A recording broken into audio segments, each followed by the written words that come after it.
ನಮಸ್ಕಾರ, ನೀವು ನೋಡ್ತಾ ಇದ್ದೀರಾ ತೇಜಸ್ ನ್ಯೂಸ್ ಕನ್ನಡ. ನಾನು ನಿಮ್ಮ ಸುಷ್ಮಿತಾ. ತಾಲೂಕು ಆಡಳಿತ, ತಾಲೂಕು ಪಂಚಾಯತ್ ಸಮಾಜ ಕಲ್ಯಾಣ ಇಲಾಖೆ, ತಾಲೂಕಾ ಬೀದರ್, ಗ್ರಾಮ ಪಂಚಾಯತ್ ಅಮಲಾಪುರ ವತಿಯಿಂದ ಸಂವಿಧಾನ ಜಾಗೃತಿ ಜಾಥಾ ಕಾರ್ಯಕ್ರಮ ಬಹಳ ಅರ್ಥಪೂರ್ಣವಾಗಿ ಹಮ್ಮಿಕೊಳ್ಳಲಾಯಿತು.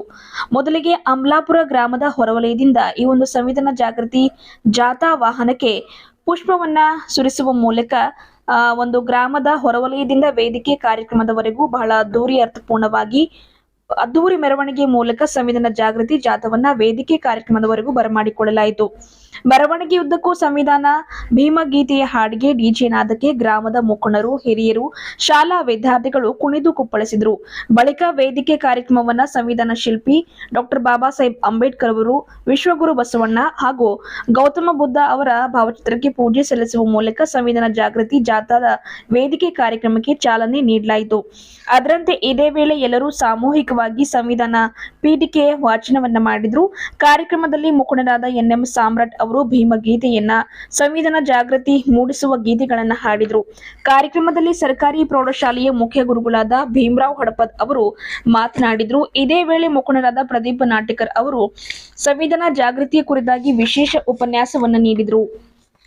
ಈ ಸಂದರ್ಭದಲ್ಲಿ ಗ್ರಾಮ ಪಂಚಾಯತ್ ಅಭಿವೃದ್ಧಿ ಅಧಿಕಾರಿ ಮೆಹಬೂಬ್ ಪಾಷಾ, ಕಾರ್ಯದರ್ಶಿಗಳಾದ ದಿನೇಶ್ ರೆಡ್ಡಿ, ರವಿ, ಸಮಾಜ ಕಲ್ಯಾಣ ಇಲಾಖೆ ಅಧಿಕಾರಿ ಸುಭಾಷ್ ನಾಗೋರ, ಗ್ರಾಮ ಲೆಕ್ಕಾಧಿಕಾರಿ ಚಂದ್ರಕಾಂತ್, ಗ್ರಾಮ ಪಂಚಾಯತ್ನ ಅಧ್ಯಕ್ಷರಾದ ಖೈರು ನಿಸಾಬ್ ಬೇಗಂ, ಉಪಾಧ್ಯಕ್ಷರಾದ ಜಗದೇವಿ ಸುಧಾಕರ್, ಗ್ರಾಮ ಪಂಚಾಯತ್ ಸದಸ್ಯರಾದ ಶಾರದಮ್ಮ ಬಾಬು, ಎಂಎಫ್ ರಫೀಕ್, ನಾಗೇಶ್ ರಾಮಣ್ಣ, ಮೈನುದ್ದೀನ್, ಶಶಿಧರ್, ಲಕ್ಷ್ಮೀ ಅಂಬದಾಸ್, ಜಿಲಾನಿ ಸಾಬ್, ಹಬೀಬ್ ಮಿಯಾ, ಇಸ್ಮಾಯಿಲ್, ರಾಧಿಕಾ ಮಲ್ಲಿಕಾರ್ಜುನ್, ಮೊಹಮ್ಮದ್ ಬೇಗಂ, ಸಮೀನಾ ಬೇಗಂ, ಮಕ್ಬೂಲ್ ಮಿಯಾ, ಸತೀಶ್ ಕುಮಾರ್, ಶಾಕುಂತಲಾ ರಮೇಶ್, ಶಿವಕುಮಾರ್ ರಾಮಚಂದ್ರ, ಸಂಜೀವ್ ಕುಮಾರ್, ವಾಸುದೇವ್ ಅವರು ಸೇರಿದಂತೆ ಇನ್ನಿತರರು ಇದ್ದರು.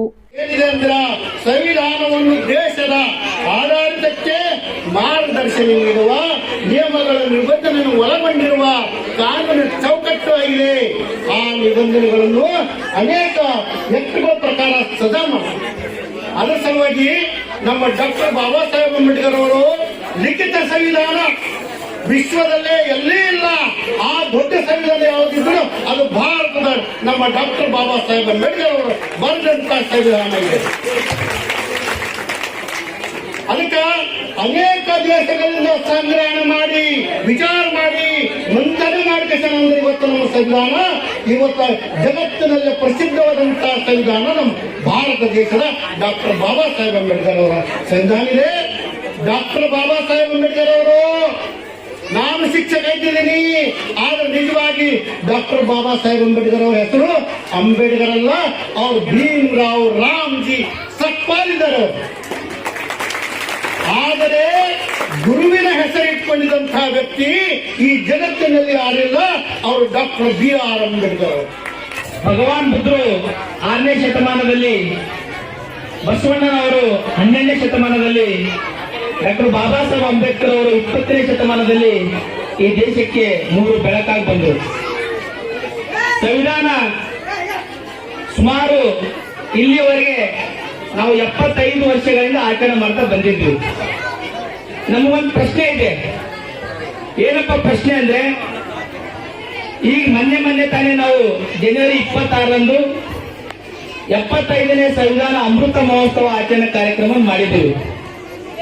ಈ 75ನೇ ಅಮೃತ ಸಂವಿಧಾನ ಮಹೋತ್ಸವ ಮಾಡಿದ್ರು ಕೂಡ ಇವತ್ತು ಸಂವಿಧಾನ ಜಾಗೃತಿ ಜಾಥಾ ಈ ಒಂದು ಕಾರ್ಯಕ್ರಮ ಮಾಡಬಹುದಾ ಅಂತಕ್ಕಂಥದ್ದು ಒಂದು ಪ್ರಶ್ನೆ. ಯಾಕಪ್ಪ ಅಂದ್ರೆ ಸುಮಾರು 75 ವರ್ಷಗಳಾದ್ರೂ ಕೂಡ ಇಲ್ಲಿವರೆಗೆ ಯಾಕೆ ನಾವು ಸಂವಿಧಾನವನ್ನು ಅರ್ಥ ಮಾಡ್ಕೊಳ್ಳಕ್ಕೆ ಹಿಂದೆ ಬಿದ್ದಿದ್ದೀವಿ? ಈ ಸಂವಿಧಾನವನ್ನು ಇವತ್ತು ಕರ್ನಾಟಕ ಸರ್ಕಾರ ಒಂದು ರಥ ಮೂಲಕ ಜಾಗೃತಿಯನ್ನು ಯಾಕೆ ಮಾಡ್ತಾ ಇದೆ, ಇದನ್ನು ನಾವು ಅರ್ಥ ಮಾಡ್ಕೊಳ್ಬೇಕಾಗಿದೆ ಬಂಧುಗಳೇ. ಯಾಕಂದ್ರೆ ಇವತ್ತು ಮುಖ್ಯವಾಗಿ 1950 ಜನವರಿ 26ರಂದು ನಮ್ಮ ದೇಶಕ್ಕೆ ಡಾಕ್ಟರ್ ಬಾಬಾ ಸಾಹೇಬ್ ಅಂಬೇಡ್ಕರ್ ಅವರು ಸಂವಿಧಾನ ಕೊಟ್ಟರು. ಈ ಸಂವಿಧಾನ ಬರಲಿಕ್ಕೆ ಡಾಕ್ಟರ್ ಬಾಬಾ ಸಾಹೇಬ್ ಅಂಬೇಡ್ಕರ್ ಅವರು ಏನೇನು ಕಷ್ಟಪಟ್ಟರು ತಮ್ಮೆಲ್ಲರೂ ಕೂಡ ಗೊತ್ತಿದೆ. ಶಾಲಾ ಮಕ್ಕಳು ದಯವಿಟ್ಟು ನನ್ನ ಕಡೆ ಗಮನ ಇರಬೇಕು.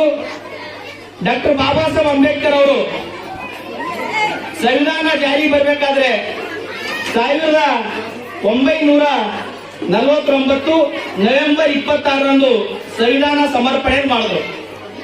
ಆ ದಿನ ಆ ಒಂದು ಕ್ಯಾಬಿನೆಟ್ ಸಭೆಯಲ್ಲಿ ನೆಹರು ಅವರ ಸರ್ಕಾರದಲ್ಲಿ ಡಾಕ್ಟರ್ ಬಾಬಾ ಸಾಹೇಬ್ ಅಂಬೇಡ್ಕರ್ ಅವರು ಆ ಸಂವಿಧಾನ ಅರ್ಪಣೆ ಮಾಡಿದಂತಹ ಭಾವಚಿತ್ರ ತಾವೆಲ್ಲರೂ ಕೂಡ ಇಲ್ಲಿ ನೋಡಬಹುದು. ಆ ಸಂವಿಧಾನ ಅರ್ಪಣೆ ಮಾಡುವ ಸಂದರ್ಭದಲ್ಲಿ ಡಾಕ್ಟರ್ ಬಾಬಾ ಸಾಹೇಬ್ ಅಂಬೇಡ್ಕರ್ ಅವರು ಆ ಸಂವಿಧಾನವನ್ನು ಅರ್ಪಣೆ ಮಾಡಿ ಕ್ಯಾಬಿನೆಟ್ ನಿಂದ ಹೊರಗಡೆ ಬಂದಾಗ ಡಾಕ್ಟರ್ ಬಾಬಾ ಸಾಹೇಬ್ ಅಂಬೇಡ್ಕರ್ ಅವರು ಹೊರಗಡೆ ಬಂದ ತಕ್ಷಣ ಅಲ್ಲಿರ್ತಕ್ಕಂಥ ಎಲ್ಲ ಮೀಡಿಯಾ ಮತ್ತು ಪತ್ರಿಕೆದವರು ಬಾಬಾ ಸಾಹೇಬ್ ಅಂಬೇಡ್ಕರ್ ಅವರೇ, ನೀವು ಸುಮಾರು ವರ್ಷಗಳಿಂದ ಈ ಒಂದು ಸಂವಿಧಾನ ಬರೆಯಲಿಕ್ಕೆ ಶ್ರಮ ಪಟ್ಟಿದ್ದೀರಿ, ಹಾಗಾಗಿ ಈ ನಿಮ್ಮ ಸಂವಿಧಾನದ ಬಗ್ಗೆ ನಿಮ್ಗೆ ಏನ್ ಅನಿಸ್ತದೆ ಅಂತ ಒಂದು ಪ್ರಶ್ನೆ ಕೇಳ್ತಾರೆ. ಅದಕ್ಕೆ ಬಾಬಾ ಸಾಹೇಬ್ ಅಂಬೇಡ್ಕರ್ ಅವರು ಬಹಳ ಖುಷಿಯಿಂದ ಹೇಳ್ತಾರೆ, ಹೌದು, ಇಡೀ ಜಗತ್ತಿನಲ್ಲೇ ನನ್ನ ಈ ಒಂದು ಸಂವಿಧಾನ ಅತ್ಯಂತ ಶ್ರೇಷ್ಠವಾದ ಸಂವಿಧಾನ. ಈ ನನ್ನ ಸಂವಿಧಾನದ ಬಗ್ಗೆ ನನಗೆ ಹೆಮ್ಮೆ ಇದೆ. ಅದಕ್ಕೆ ಅಂತ ಕೇಳಿದಾಗ ಪತ್ರಿಕೆಯವರು ಡಾಕ್ಟರ್ ಬಾಬಾ ಸಾಹೇಬ್ ಅಂಬೇಡ್ಕರ್ ಅವರಿಗೆ ಕೇಳ್ತಾರೆ, ಡಾಕ್ಟರ್ ಅಂಬೇಡ್ಕರ್ ಅವರೇ ಮತ್ತೆ ಆದ್ರೆ ಅಂತ ಯಾಕೆ ಹೇಳ್ತಿದ್ರಿ ಅಂದ್ರೆ, ನನ್ನ ಸಂವಿಧಾನ ಎಷ್ಟೇ ಸುಂದರವಾಗಿದ್ರು ಕೂಡ, ಎಷ್ಟೇ ಮಹತ್ವದಾಗಿದ್ರು ಕೂಡ ಆ ಸಂವಿಧಾನ ಜಾರಿ ಆಗಬೇಕಾದ್ರೆ ಆ ಸಂವಿಧಾನ ಜಾರಿ ಆಗುವ ಜಾಗದಲ್ಲಿ ನನ್ನ ಜನಗಳ ಅಧಿಕಾರ ಮಾಡಬೇಕು ಅಂತ ಹೇಳ್ತಾರೆ ಬಾಬಾ ಸಾಹೇಬ್ ಅಂಬೇಡ್ಕರ್ ಅವರು. ಆದ್ರೆ ಅರ್ಥ ಮಾಡ್ಕೊಳ್ಬೇಕು ನಾವು ಬಂಧುಗಳೇ, ಈ ಒಂದು ಸಂವಿಧಾನ ಮತ್ತೆ ಯಾಕೆ ನಿಮ್ಮ ಸಂವಿಧಾನ ಜಾರಿ ಆಗಲಿಲ್ಲ ಅಂತೇಳಿ ಬಾಬಾ ಸಾಹೇಬ್ ಅಂಬೇಡ್ಕರ್ ಅವರಿಗೆ ಪತ್ರಿಕೆದವರು ಪ್ರಶ್ನೆ ಮಾಡಿದಾಗ, ಇಲ್ಲ, ಖಂಡಿತ ನನ್ನ ಸಂವಿಧಾನ ಜಾರಿ ಆಗ್ತದೆ.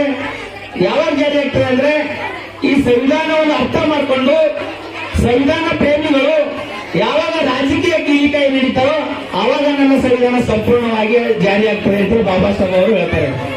ಆದ್ರೆ ದುರ್ದೈವ, ಇವತ್ತು ಎಲೆಕ್ಷನ್ ಬಂದ ತಕ್ಷಣ ಹಲವಾರು ನಾಯಕರುಗಳು ಈ ಒಂದು ಸಂವಿಧಾನದ ಮೇಲೆ ಪ್ರಮಾಣ ವಚನವನ್ನು ಸ್ವೀಕಾರ ಮಾಡಿ ಡಾಕ್ಟರ್ ಬಾಬಾ ಸಾಹೇಬ್ ಅಂಬೇಡ್ಕರ್ ಅವರ ಈ ಒಂದು ಸಂವಿಧಾನದ ಮೇಲೆ ಪ್ರಮಾಣ ವಚನ ಸ್ವೀಕಾರ ಮಾಡಿ ಎಲೆಕ್ಷನ್ ಗೆದ್ದ ತಕ್ಷಣ ಏನಂತಾರೆ ಅಂದ್ರೆ, ನಾವು ಬಂದಿರೋದೇ ಈ ಒಂದು ಸಂವಿಧಾನವನ್ನು ಬದಲಾವಣೆ ಮಾಡೋಕ್ಕೆ, ನಾವು ಈ ಸಂವಿಧಾನವನ್ನು ಒಪ್ಕೊಳ್ಳಿಕ್ಕೆ ಸಾಧ್ಯ ಇಲ್ಲ ಅಂತೇಳಿ.